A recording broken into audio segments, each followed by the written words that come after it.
भाई रहला एगो बाबा कलकत्ता का मात्र घर खेती किसानी काम करते है। कलकत्ता वाला घरे वाला से कहला अरे भैया आता कलकत्ता में दुर्गा पूजा का मेला बड़ा जोरदार लगेला मेला देखने का।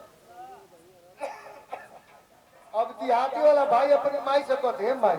बाबू कलकत्ता बोलो कोनो व्यवस्था बनौती जैसी कलकत्ता में दुर्गा पूजा का मेला देख लेते।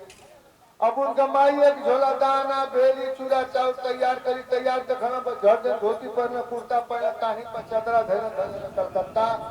आज जब कलकत्ता गए बाबा से मुलाकात भइल बाबा बड़ा खुश भइल कि भैया आ गए उनको सर सामान धके लगल मेला देखावे। इतिहादी से पहली बार मेला में दोनों शहर में मेला देखे लगल चिहाए बहुत अरे बाप रे इतना बढ़िया मेला अरे हाय तो घातना बड़े बड़े झूला अरे हाय तो घातना बड़े बड़े दुर्गा माई का मूर्ति उनका भावा का तमचिया तो कोनो कोई देहाती है। हाय मेला का आइटम खा चाउमीन इडली है डोसा बर्गर मोमो समोसा पकौड़ी लगल खियावे घींच के खा ले कह तो बाबू रे पुल तो ठीक है लेकिन हाबड़ा का पुल ना देखौले कहता है का हाबड़ा का पुल चला देखिए जा दोनों भावा जाता हाबड़ा के पुलवा के देखे तो मेला में पाकिट मारत का चोर पकड़ा गई भगदड़ हो गए दुनिया लगल भागे दोनों भावा गातवा छूट गए दोनों दूर हो गए सन कि हथियार का तो बाबू रे कहां गइले रे आज हम के तक जाई बहुत गिरा जा क्वार्टर देखा दे लेकिन बिना हाबड़ा का पुल देखले जाए ना चढ़ गए हाबड़ा के पुल पर लगल हाबड़ा का पुल देखे बहुत अरे बाप रे इतना बढ़िया पुल और हाय देखा तना मोटे मोटे खंभा अरे गंगा जी बहुत है यही कर कहा जब पीछे पुल में पहुंचल को जोर से मैदान लग गई जब पीछे पुल में पहुंचल को जोर से मैदान लग गई ब्रेक फेल होके वाला रहे ताकत है हरो आधा किलोमीटर पीछे में पहुंचल में लहरू दवा गवन चप्पले और देहाती वाला दिमाग कैलाश का कि कन्या पकड़ दरवा झट वो जलस आ थैलिया में प्लास्टिक रख रहे मूंगफली का के मूंगफली फेंक के अपने जोगाड़े को लगा के पूरे केरिया पहुंच गए फ्रेश होता मेला हरू गवन चप्पल के लोग मेला हरू भीख मांगा जान के 5 गो रुपया फेंक दिया ओकर देखी देखा ढेर पैसा फेंके लगन से तई अपनी मन में सोचते कि ये नियम बड़ा बढ़िया हमारी के दुल्हा मरवा में जल्द पैसा के ले जब मैदान के लिए दे कौन आ जब कब भाई वो कुल पैसा बिटोर के थैली दर खड़े छिल्ली की अंगूरी में टांग के कहते है मन गंगा जी में फेंक तब तक पाप चला पुलों के लिस्ट में फेंक दे लेके जाते रहे पुलों के लिस्ट में चेक पोस्ट पे साहब लोग चेक करते रहे यानी कहते हैं इधर आप क्या लिए हो कहते साहब कुछ हो ना लेने अबे सच बता क्या लिया है कहते साहब कुछ हो ना ले कहते साहब को सिया कर कहता बे भौसड़ी वाले लग रहा है कि पुल में बम फिट करके आ रहा सच बता 20 रोल मारूंगा अभी बक देगा जान बचाओ खातिर कहते साहब यहाँ 4 ले लेंगे साहब को तो कितना लिए हो कह साहब ये आधा किलो ले हो साहब को तो कितने का लिए हो कह साहब 20 रुपया का ई का कहना कहते 20 रुपया पकड़ो अचार हमारे डेस्क पर रखो भगो भगो डालो डेस्क पर 10-20 रुपया पड़ो धरस मेला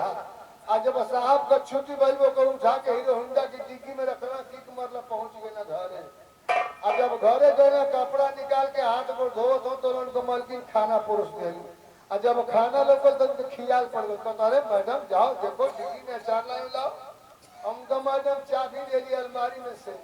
और डिग्गी में से अचार ले ली उनकी लगे बैठ के लगली खोरे कहते कि दादा ने कोई आने का फर है नहीं मरचे नहीं हो पाछी कहती काजी रंगवा पगले हैं साहब का तो क्या हुआ है कहते कि रंगवा कोनो चुतिया बनौले हो ने कोई आने का फरी है न मरचे कुल मसाले उठा के दे दे क्या सब मसाला है निकालो देखे जब निकलो महकल तो कहते फेंको फेंको साला ठग दिया हमको सड़ा वाला अचार दे दिया है आई सरकार कहानी समाज भाई जा समय एक लाइन के गीत मारे था बैठेगा एगो लड़का को कुत्ती के मरलो से डंडा कुतिया कान कान करता दूर गई डंडा लेके पोकिया था छोटलस के पीछा छोड़ी ना कुतिया जब घूमे के दांत चेरला में डंडा लेके खड़ा हो गई कुतिया वही से गाना गावत दिया कि हमारा के पोकिया के उबन का पैबो हे बाबू काट ले अरे हमारा के पोकिया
ये कंपनी का मालिक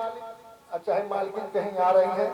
उनसे एक आध दो गीत सुने, उसके बाद हमारे ड्रामे कलाकार तैयार हो गए। मास्टर साहब म्यूजिक का